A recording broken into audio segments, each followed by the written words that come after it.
La pornographie devient donc un grand business, l'usure est institutionnalisée, le dimanche est désacralisé et la morale chrétienne est ridiculisée à travers l'industrie du divertissement.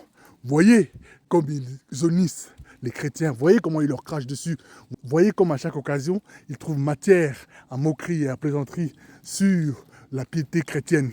Ils ne bénissent pas les nations, fort au contraire, ils vont parasiter ceux-ci. Et quand les nations se réveillent de ce pillage silencieux, eh bien, il est presque toujours trop tard. Une simple réforme, eh bien, ne saurait suffire à redresser la barre.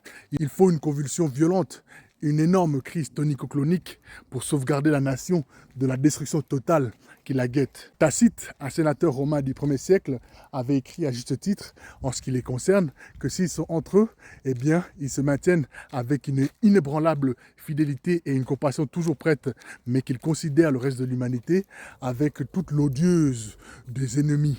Saint Paul, un poulpe converti au christianisme, 50 ans avant Tacite, s'exprimait aussi de la même manière. Il disait que les poulpes, ce sont ceux qui ont mis à mort le Seigneur et les prophètes et qui nous ont persécutés. Ils ne plaisent pas à Dieu et sont ennemis de tous les hommes. Ça, c'est dans Épître aux Thessaloniciens 2, 15.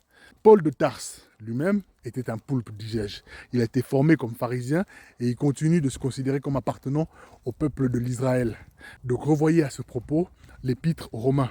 Il ne parle donc pas d'un peuple étranger, mais d'un conflit interne au judaïsme du 1er siècle. Et pourquoi Saint Paul écrit cela? D'abord, il faut savoir que les premières communautés chrétiennes subissaient des persécutions. Paul écrit dans ce contexte de conflit religieux et il évoque les oppositions qui étaient rencontrées par les premiers chrétiens, parfois de la part des autorités juives locales.